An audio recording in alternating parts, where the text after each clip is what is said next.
My name is Vanessa Cole, and for 6 years, apartment 4C on North Paulina Street has been my entire world. I am 34 years old, a freelance graphic designer working remotely for clients across 3 time zones, and this apartment is not just where I sleep. It is where I work, where I create, where I exhale. Every Tuesday morning starts the same way. Coffee from the French press I bought myself as a birthday gift.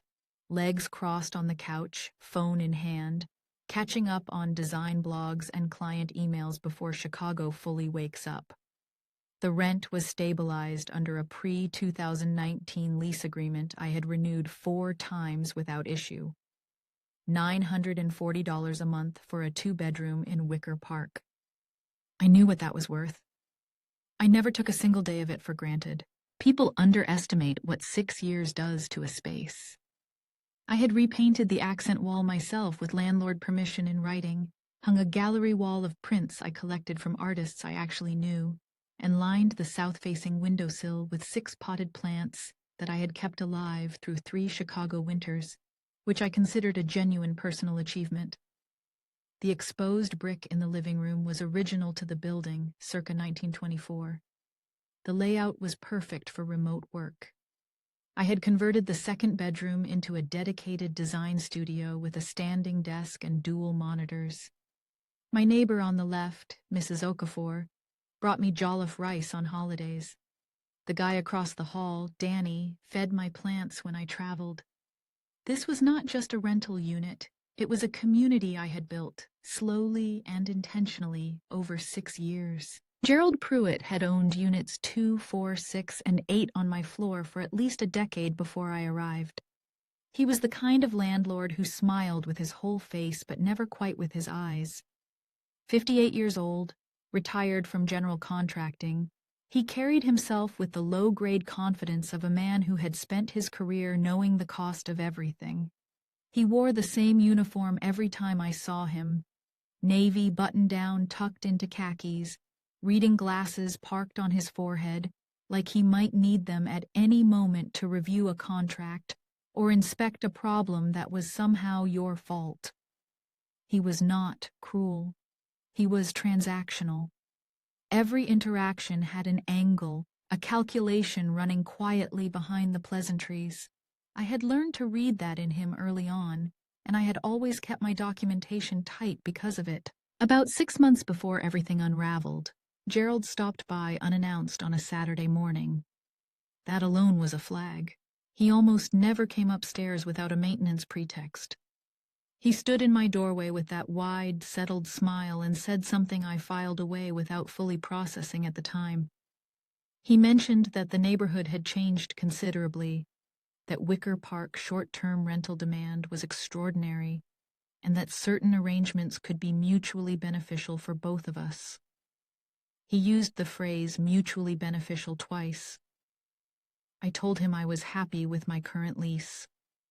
He nodded slowly, the way people nod when they have already made a decision that does not involve you. I remember watching him walk back down the hallway and thinking, he is measuring something. I just did not yet know he was measuring me out of my own home. The Tuesday it all changed. I went to open my front door to grab the building's recycling notice I had seen slid underneath. Instead, I found a white envelope taped to the door at eye level. My name was typed on the front. No return address. My stomach dropped before I had even opened it. Inside was a formal 60-day notice to vacate, dated 2 days prior and citing Illinois Landlord-Tenant Code Section 9207.1. Owner occupancy as just cause for termination of tenancy. Gerald had typed the notice himself. I could tell by the font, the same Times New Roman he used on the maintenance request forms. I stood there in the hallway in my socks and sleep shirt, holding a piece of paper that was telling me I had 60 days to dismantle the life I had spent 6 years building inside that apartment.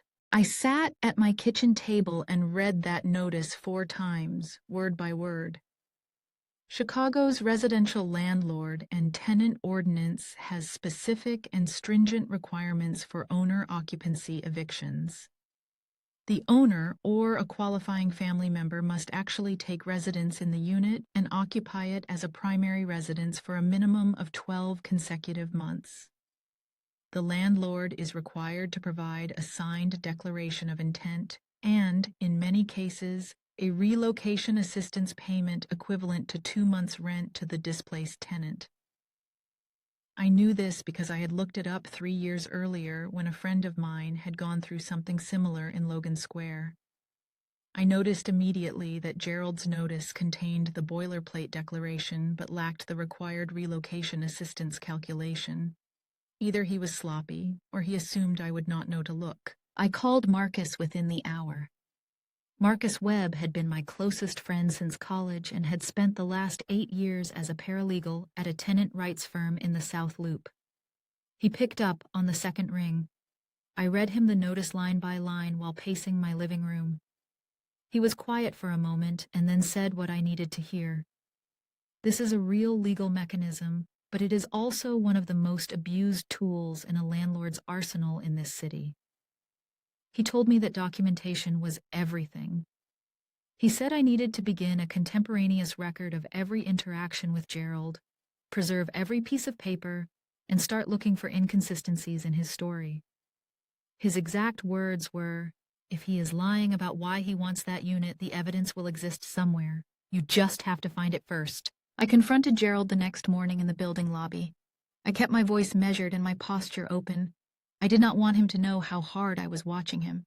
He said he was sorry for the inconvenience, but that his mother, 79 years old and recently widowed, needed a ground-adjacent unit with elevator access. He said this without hesitation, without any of the micro-pauses that come with improvised lying. It was rehearsed. He had prepared this story. But something was wrong with his eyes. He is the kind of man who makes eye contact aggressively, as a dominance signal. I had noticed that about him before. This time, every time he mentioned his mother, his gaze slid slightly to the left. Not dramatically, just a fraction of a degree. But I caught it. I cataloged it. And I walked back upstairs and opened my laptop. The Cook County Assessor's Office maintains a publicly accessible property records database. I had used it before for a client project involving neighborhood mapping, so I knew my way around it. I searched Gerald Pruitt's name and cross-referenced it with the building address. He owned 4 units, 1C, 3A, 4C, mine, and 6B. Then I pulled the Cook County Circuit Court's online case management system and searched for eviction filings under his name. 2 prior owner occupancy evictions. 1 filed in 2021 for Unit 3A, 1 in 2022 for Unit 6B. Both notices cited family member occupancy as the legal basis. I searched current rental listings for both unit addresses.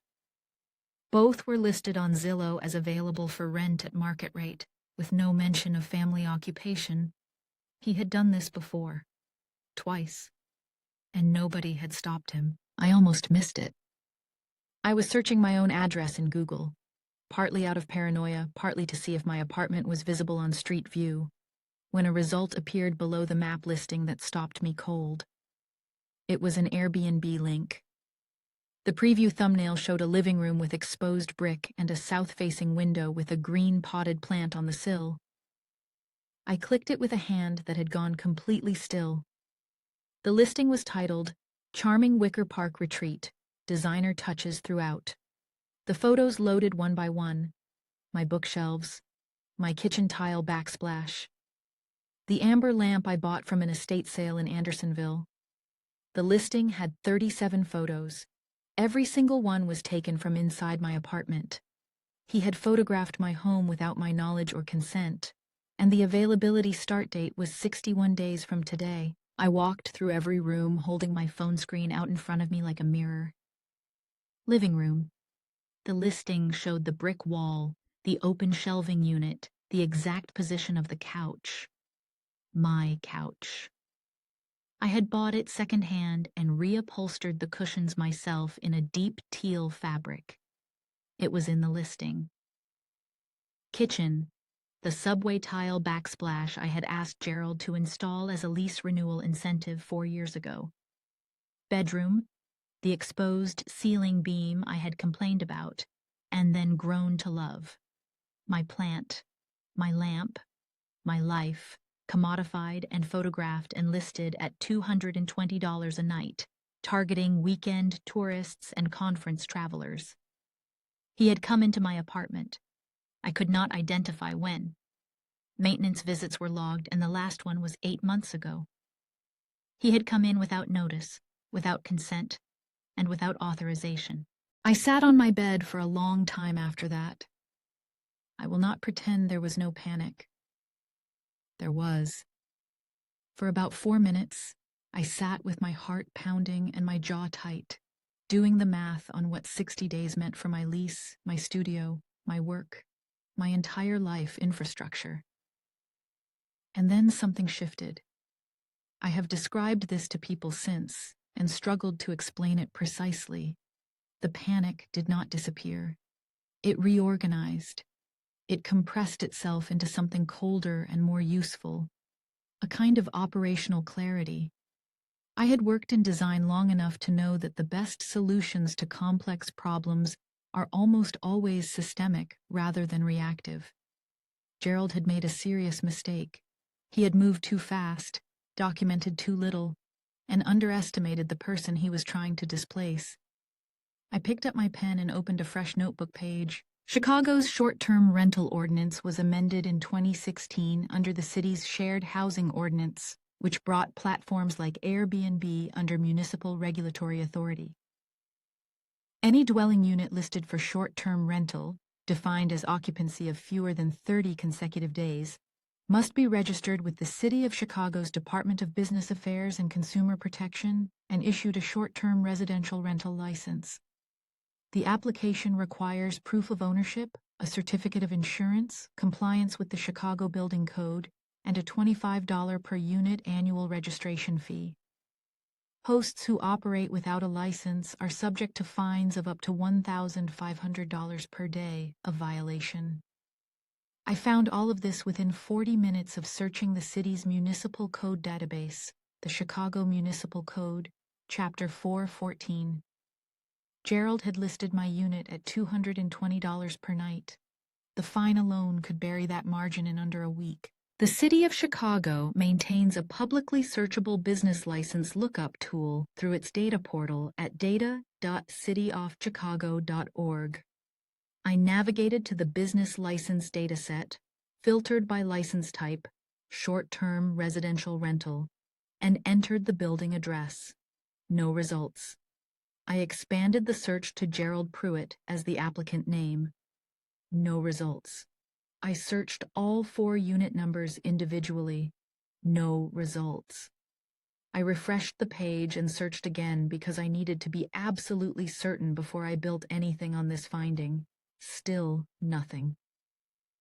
Gerald had no short-term residential rental license registered with the City of Chicago for any unit in that building. Not mine, not the others. The Airbnb listing had been live for at least as long as it had taken him to photograph my apartment, draft the eviction notice, and calculate the availability window. Every single day it was live was a violation. I called Marcus back the following afternoon and laid out everything I had found: the prior eviction pattern, the unlicensed Airbnb listing, the photographs taken without consent, and the timing of the availability window starting one day after my 60-day notice expired. He was quiet for longer this time. When he spoke, his voice had a different quality. Focused, almost formal. He told me that the absence of a short-term rental license transformed this from a tenancy dispute into a regulatory and potentially criminal matter. He said that under Chicago ordinance, the eviction itself could be challenged as retaliatory under RLTO Section 5 to 12-150 if I could demonstrate it was predicated on commercial rather than occupancy intent. He also said that Airbnb's own terms of service require hosts to comply with all local licensing laws.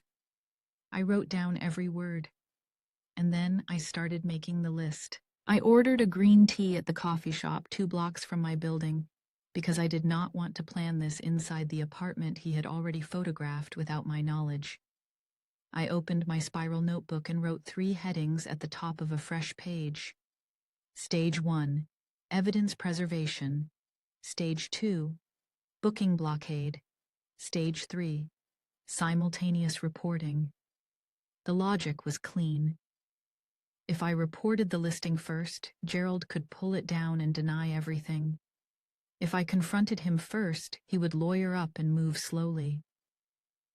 But if I booked the listing before he could react, under a name he could not connect to me, I would freeze his projected revenue, occupy his calendar, and give myself time to build an airtight complaint file before he understood what was happening.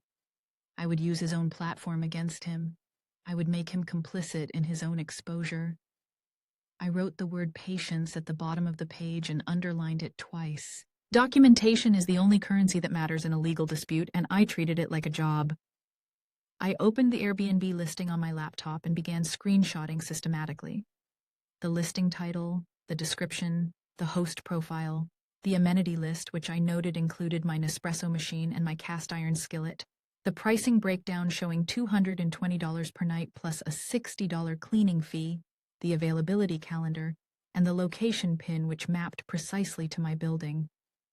Each screenshot was saved with a file name that included the date and time captured. I printed physical copies, 3 sets, and stored them in separate locations. I uploaded the digital files to 2 separate cloud storage accounts and a USB drive I kept in my desk drawer. I had learned from a contract dispute 3 years earlier that redundancy in documentation is not paranoia, it is preparation. The eviction notice itself required its own documentation protocol. I photographed it on a flat white surface with a 6-inch ruler beside it for dimensional reference, ensuring the full document was legible and undistorted in the frame. I scanned it on my home printer at 600 dpi and saved the file in both PDF and TIFF formats. I sent a copy to Marcus via encrypted email and saved a copy to the cloud drives already holding the Airbnb screenshots. I also drafted a brief contemporaneous memo, time-stamped and saved, describing the circumstances under which I found the notice, the date, the time, and my exact observations about it. Marcus had told me once that contemporaneous records carry significant evidentiary weight because they are created before the person writing them knows what the outcome of a dispute will be. I labeled the master folder on my desktop, Pruitt file. It would grow considerably. Phase 2 required separation. Complete, verifiable separation between Vanessa Cole and whoever was about to book Gerald Pruitt's illegal Airbnb listing. I created a new Gmail account under the name Diana Marsh, using a VPN connection and a browser I had not previously associated with any of my existing accounts. Diana Marsh had no social media presence, no search history, no digital footprint. I went to a Walgreens on Milwaukee Avenue and paid cash for a Visa prepaid card, loading it with $400, enough to cover the processing verification charge that Airbnb requires when creating a new account. I created the Airbnb guest profile for Diana Marsh, uploaded a stock photograph profile image of a neutral interior space rather than a person, and listed a fabricated Chicago neighborhood as her location. The account passed verification without issue. I sat back in my chair and looked at the screen for a moment. Diana Marsh was ready. I navigated to the listing from Diana Marsh's account. Charming Wicker Park retreat. Designer touches throughout. $220 per night. I pulled up the availability calendar. Gerald had blocked out the first 2 weeks of the listing window, likely for his own transition logistics, and left the remaining dates fully open. I selected a check-in date of day 15 and set the checkout for 90 days later, the maximum continuous booking duration permitted under Airbnb's platform terms. The subtotal populated on screen, $19,800 plus fees. Nearly $20,000 Gerald would have to refund if he canceled, triggering Airbnb's host cancellation penalty policy, which includes a full cash refund to the guest, plus a negative review flag on the host profile. My finger hovered over the confirm button for exactly 3 seconds. Then I pressed it. The confirmation email landed in Diana Marsh's inbox at 11:47 p.m. Booking confirmed. Charming Wicker Park Retreat. Check-in day 15. Check-out 90 days later. I sat completely still, the single lamp behind me turning everything else in the room to shadow, and I read every word of that email twice. $19,800, charged and confirmed. Gerald's listing was now frozen. His calendar was blocked for the next 3 months. Every future booking he might have imagined. The weekend travelers, the corporate visitors, the steady stream of $220 nights, was gone. And he had no idea. He was probably asleep right now, already mentally spending money that no longer existed, dreaming about a business he didn't yet know was already burning. I closed the laptop slowly. I slept better than I had in weeks. 2 days later, he caught me near the mailboxes. Gerald was wearing that same tucked-in navy shirt, his reading glasses pushed up on his forehead like a prop, and he had this broad, practiced smile that I think he genuinely believed was charming. He said he hoped the move was going smoothly and that he really did appreciate my cooperation throughout this whole process. The word cooperation landed like a small stone. I smiled back. I told him everything was fine, that I was working through it all, one box at a time. He nodded, satisfied, and headed upstairs. I stood at the mailboxes for another moment after he turned the corner. He had no idea I had just locked up 3 months of his projected income. That smile was going to be very hard for him to sustain. I had known from the beginning that the Airbnb booking alone was never going to be enough. It was a holding action, a pressure point, but pressure needs a structure to push against. So I opened the City of Chicago Department of Business Affairs and Consumer Protection Complaint Portal, and I started writing. I was precise. I listed the address, the listing URL, the nightly rate, the date the listing went live, and the exact result of my license database search. No short-term rental license issued for this property, no application pending, no exemption on file. I attached every screenshot, every timestamp, every document. I requested an emergency inspection under the short-term rental ordinance. Then I reviewed the whole thing once more, made sure every sentence was factual and sourced, and I submitted it. Case number pending. The city complaint was one track, Airbnb was another. I navigated to their host compliance portal, a section of the platform most guests never need to touch, and I opened a detailed report against the listing Gerald had posted. I flagged it specifically as operating without a required local license, which under Chicago ordinance is a violation the platform is legally obligated to investigate. I attached the city database screenshot showing 0 licensing results for his address. I included the listing URL, the active booking confirmation number from Diana Marsh's reservation, and a written statement explaining that the property was currently occupied by a tenant under an active lease. The whole report was 4 pages of documentation. Airbnb's platform terms require them to suspend listings pending license verification once a formal compliance complaint is filed. I knew that before I started typing. The third track was paper. Certified mail, return receipt requested, addressed to Gerald Pruitt personally. I had drafted the letter carefully with Patricia's language guidance. Not accusatory, not aggressive, just documentarian. It stated that I was aware a short-term rental listing for my unit had appeared on Airbnb prior to the expiration of my eviction notice.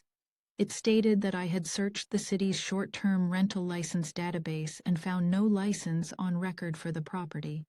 It stated that I was preserving all related documentation and intended to exercise all available tenant rights. No threats, no demands, just facts put into writing, with a paper trail that would prove I had notified him directly. At the copy shop, I fed 3 sets through the feeder, sealed each one, and handed them to the clerk. Then I drove home and made tea. Patricia Osei had a small office on Michigan Avenue with stacked files on every surface and the calm, unhurried confidence of someone who had won a lot of fights that looked unwinnable from the outside. I laid everything out for her. The eviction notice, the Airbnb listing, the license search results, the booking, the certified letter, the city complaint. She read through the documents without rushing, then set her pen down and looked at me directly. She said the owner move-in eviction had a fundamental legal problem. If Gerald listed the unit on Airbnb before the 60-day notice even expired, then the unit was never intended for personal occupancy. That is fraud. That is wrongful eviction. She said if the city investigation confirmed what my documentation already showed, a countersuit would be extremely well positioned. I asked her to begin preparing one immediately. 12 days after I filed the city complaint, I was at my kitchen table having breakfast. Toast, coffee, the kind of ordinary morning that Gerald had been trying to take away from me, when my phone lit up with a new email notification. It was from the City of Chicago Department of Business Affairs and Consumer Protection. I set down my toast and read it carefully. They had received my complaint. They had assigned it a case number. They had forwarded it to the short-term rental compliance unit for investigation. A compliance officer had been assigned. That was the city telling me officially that this was now a real investigation with a real case number attached to Gerald's real name. I saved the email in 3 separate folders, forwarded it to Patricia, and then I finished my breakfast. The toast had gone cold, but I did not care. A few days after that, I was at my desk when an Airbnb notification appeared that made me lean forward so fast I nearly knocked over my coffee. The subject line said, "Listing under review.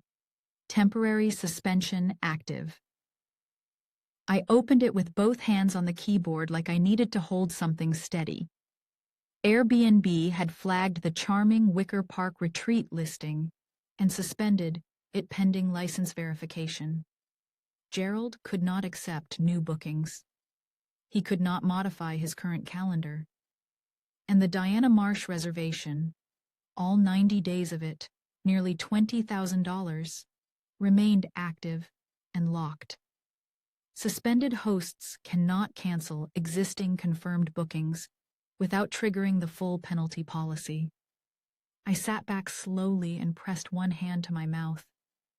Every thread I had pulled was now pulling back. Gerald was standing in the middle of a net he had built himself. I heard the knock, and I knew before I opened the door. 3 sharp raps, slightly too hard, the knock of a man who is used to being the one with authority, but is not feeling authoritative right now. I looked through the peephole first. Gerald was standing in the hallway in his usual outfit, but something about the way he was holding himself was different. His shoulders were up near his ears. His jaw was set in a way that looked like control rather than comfort. He was not smiling. He mentioned when I opened the door that he had received some communication about the listing and was hoping to understand what was going on. He used the word communication 3 times. Each time it sounded more careful, more deliberate, like he was trying to say something without quite saying it. His pale blue eyes had lost their self-satisfied squint entirely. I stood in my doorway with my arms loose at my sides, and I listened to him with the most genuinely neutral expression I have ever held on my face.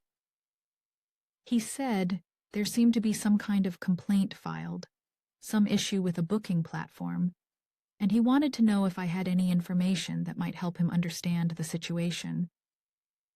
I asked, very calmly, what kind of information he was hoping for. He stumbled slightly on that. I told him I hoped everything got sorted out, and that if he needed anything from me that was within my rights to provide, I was happy to cooperate through proper channels. Then I thanked him for stopping by and I closed the door. I heard him stand in the hallway for a full 4 seconds before his footsteps finally moved away. 4 seconds is a long time. I leaned back against the closed door and closed my eyes. Just for a moment. I let myself breathe all the way out. The kind of exhale that starts from somewhere deep and takes a long time to finish. Not celebration, not gloating, just the release of having held so much together for so long without letting it show once. Then I opened my eyes, and I was back. I checked my legal file. Everything was current. Everything was documented. Everything was in order. I called Patricia and gave her a quick update on Gerald's visit, which she noted for the record as an informal attempt at direct contact while litigation was pending. Another useful fact. Then I made a list of everything still ahead. The city inspector, the mediation, the suit. The door was closed. The work was not done. But for the first time since this started, I was the one with all the leverage. The city inspector knocked on my door on a Tuesday morning. Professional, clipboard in hand, the kind of person who has heard every version of every landlord story and cannot be impressed by any of them. I welcomed him in, offered him a place to sit, and handed him my complete documentation package. The eviction notice, the Airbnb listing printouts, the license database search results, the certified letter, the city complaint case number, the Airbnb suspension notification. I told him clearly that I was still in residency under an active lease, that I was being evicted under an owner move-in claim, and that the short-term rental listing had been posted on a public platform while that eviction was still pending. He looked through the documents without saying much. He asked for my lease start date and my current move-out deadline. I gave him both.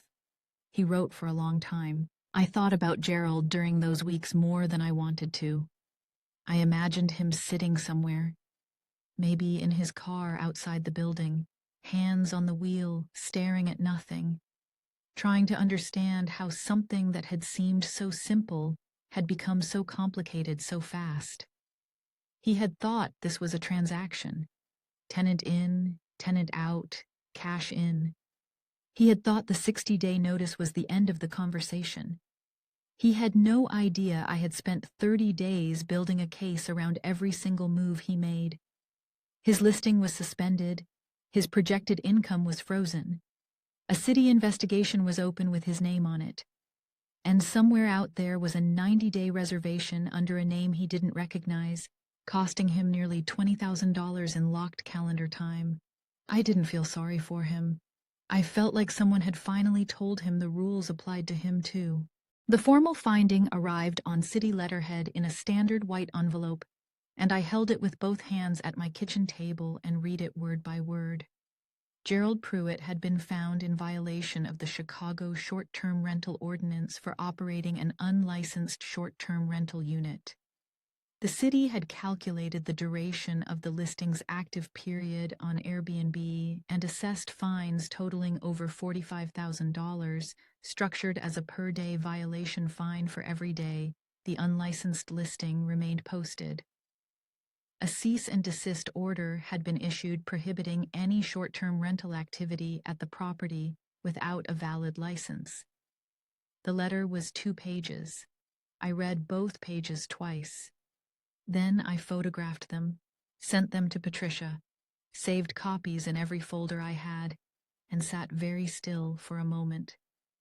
$45,000. Gerald had done every single bit of that to himself. Patricia filed the wrongful eviction suit the same week the city finding landed. We sat in her conference room with the city's document, the Airbnb listing screenshots, and the eviction notice all laid out between us, and she walked me through the argument she had built. The owner move-in claim required a genuine, good-faith intent to personally occupy the unit. The Airbnb listing, time-stamped and publicly archived before my 60-day notice had even expired, demonstrated that the unit was being prepared for commercial short-term rental use, not personal residency. That was the smoking gun. She pointed to the highlighted clause in Chicago's tenant protection ordinance, which provides for treble damages in cases of fraudulent owner move-in evictions. Gerald had filed the most documented fraudulent eviction in his own listing description. She almost smiled when she said that. Almost. Gerald's attorney called Patricia within a week of the lawsuit filing. They wanted mediation.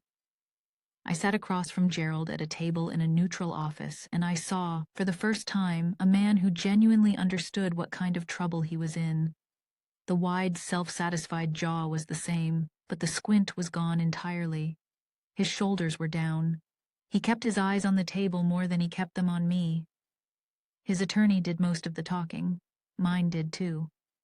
I said almost nothing for the first 40 minutes. I just sat upright, hands folded, watching the room. At one point, Gerald glanced at me and then looked away quickly, like eye contact might make something worse. I thought about the hallway. I thought about the smiling delivery of that 60-day envelope. I thought about cooperation. I let Patricia do her job. The settlement was everything Patricia had aimed for, and a little more than I had let myself hope. The eviction notice was formally withdrawn and voided. My lease was extended for 3 full years at my current rental rate, with no increases permitted for the duration. Gerald was required to pay my legal fees in full. A binding clause was added to the agreement, prohibiting any short-term rental conversion of any unit in the building for the life of my tenancy. I signed my name on the signature line slowly and steadily. Patricia's hand rested on the table beside mine, guiding me to each line. When the last page was signed, I set down the pen and sat back. Gerald was signing his own copy across the table. He did not look up when he signed. He did not look up when he left. I watched him go. I came home that evening and I stood at my apartment window for a long time. The city was doing what cities do at dusk, spreading light across glass and steel in a way that always looks like it means something. My apartment was quiet and warm, and exactly as I had left it. My plants were on the sill, my books were on the shelf, my coffee mug was in the dish rack. It had never been packed. I had never actually started packing. Some part of me had known, from the moment I read that listing, that I was not going to let this take the thing I had made here. Not triumph, exactly. I don't think I felt triumphant standing there. It was something more structural than that. Something like a building settling back into its foundation after a pressure that had tried and failed to move it. A week later, I sat on my couch with my laptop and I wrote the whole thing out. Not with my name attached, not for attention. I posted it anonymously to a tenant rights forum I had found during those first sleepless weeks of research. The same kind of forum that had given me half the information I needed to fight back. I tried to write it the way I would have wanted to read it when I was standing in my kitchen holding that envelope, wondering if I had any options at all. I wanted whoever found it to understand, you do have options.